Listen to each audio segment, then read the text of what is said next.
জান্নাত থেকে বের করে দেয়া হয়েছিল। ইবলিশ কিভাবে পুনরায় জান্নাতে প্রবেশ করলো আর কিভাবেই বা জান্নাতে প্রবেশ করে হযরত আদম আলাইহিসসালাম এবং হাওয়া আলাইহিসসালামকে নিষিদ্ধ গাছের ফল খাওয়াতে বাধ্য করেছিল। এখানে গুরুত্বপূর্ণ প্রেক্ষাপট হচ্ছে হযরত আদম আলাইহিসসালামকে সেজদা না করার কারণে আল্লাহ তাআলা ইবলিসকে লানত দিয়েছিলেন এবং তার জন্য জান্নাত প্রবেশ নিষিদ্ধ করেছিলেন। প্রশ্ন হচ্ছে, তাহলে পুনরায় যখন হযরত আদম এবং মা হাওয়া জান্নাতে বসবাসরত ছিলেন তখন কাদের সহযোগিতায় ইবলিশ জান্নাতে প্রবেশ করেছিল? প্রিয় দর্শক, এই বিষয়গুলো অত্যন্ত গুরুত্বপূর্ণ আর আজকের এই ভিডিওতে এই বিষয় নিয়েই আলোচনা করব। এছাড়াও আমরা জানব সাপের মুখে কিভাবে বিষ এলো আর ময়ূরের ঠোঁট এবং পা কিভাবে কালো হলো, কেন সাপ আর ময়ূরকে জান্নাত থেকে বের করে দেয়া হয়েছিল। আহলে কিতাব থেকে এই বিষয়ে সুস্পষ্ট যে ধারণাটা পাওয়া যায় সেটা হচ্ছে, আল্লাহ জান্নাতে আদম এবং হাওয়াকে যখন বলেন তোমরা এই জান্নাতে বসবাস করো, তোমাদের যা ইচ্ছা খাও এবং পান করো, কিন্তু খবরদার ওই গাছের কাছে কখনোই যাবে না। জান্নাতের শুরু থেকে হযরত আদম এবং মা হাওয়ার সবচেয়ে ঘনিষ্ঠ ছিল দুটি প্রাণী, এক হচ্ছে সাপ এবং আরেক হচ্ছে ময়ূর। জানা যায় সাপ এবং ময়ূর এরা উভয়ই জান্নাতের প্রাণী, কিন্তু ভিন্ন রূপে ছিল। সাপের হাত এবং পা ছিল এবং সাপের মুখে কোনো বিষ ছিল না। আর ময়ূর প্রাণীটি বর্তমান পৃথিবীতে যতটা সুন্দর তার থেকেও বেশি সুন্দর ছিল। বিশেষ করে ময়ূরের ঠোঁট ছিল অত্যন্ত আকর্ষণীয় এবং পা ছিল সোনালী রঙের, যা চকচক করত। এখানে আরেকটা কথা বলে রাখি, ইবলিশের জন্য জান্নাতের দরজা চিরকালের জন্য বন্ধ হয়ে যায় শুধু একটি অপরাধে, আর সেটা ছিল সে আল্লাহর নির্দেশে আদম আলাইহিসসালামকে সেজদা করেনি। কিন্তু তার পূর্বে ইবলিশ হাজার হাজার বছর জান্নাতে ছিল। সেখানে এই দুটি প্রাণী অর্থাৎ সাপ এবং ময়ূরের সাথে অত্যন্ত ঘনিষ্ঠ ছিল। আর জান্নাতের মধ্যে যখন আদম এবং হাওয়ার নতুন করে বসবাস শুরু করলো তখন আদম এবং হাওয়ার সাথে সাপ এবং ময়ূরের খুবই ঘনিষ্ঠ সম্পর্ক গড়ে ওঠে।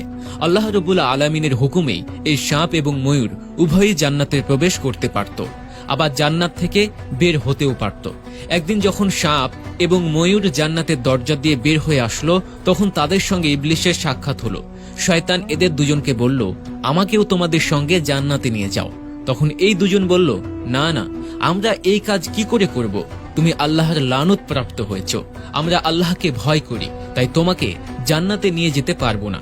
এই কথার পরে ইবলিশ তাদেরকে বন্ধুত্বের দোহাই দিয়ে বলল, আচ্ছা, এই ক্ষুদ্র একটি লানতের কথা স্মরণ করে তোমরা আমার সাথে তোমাদের হাজার হাজার বছরের বন্ধুত্ব ভুলে গেলে কেন?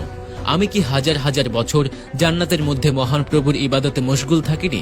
তোমাদের কি আমি আল্লাহ পাকের মহত্ব ও বরত্বের বয়ান করিনি? দেখো, আল্লাহ পাকের হুকুম না মানলে আমি জান্নাতে তোমাদের সহযোগিতা নিয়েও প্রবেশ করতে পারবো না, কিন্তু তোমরা আমাকে একটু সাহায্য তো করতে পারো। কিন্তু ইবলিশের কথাগুলো শুনে সাপ এবং ময়ূর উভয়ের মন গলে গেল। ময়ূর তাকে পরামর্শ দিল, দেখো, আমি আমার বন্ধু সাপকে আমার মুখের ভেতর নিতে পারি এবং পুনরায় জীবন্ত অবস্থায় বের করে আনতে পারি। তুমি সাপের রূপ ধারণ করো, তাহলে আমি তোমাকে মুখের ভেতর করে জান্নাতের ভেতর নিয়ে পুনরায় বের করে দিতে পারবো। সাপও এতে সম্মতি দিল আর ইবলিশ তাৎক্ষণিকভাবেই সাপের রূপ ধারণ করলো এবং ময়ূর তাকে গিলে নিল। অতঃপর এভাবেই ময়ূর এবং সাপের সহযোগিতায় ইবলিশ দ্বিতীয়বারের মতো জান্নাতে প্রবেশ করল, যেখানে হযরত আদম এবং মা হাওয়া গত 40 বছর ধরে বসবাস করছেন।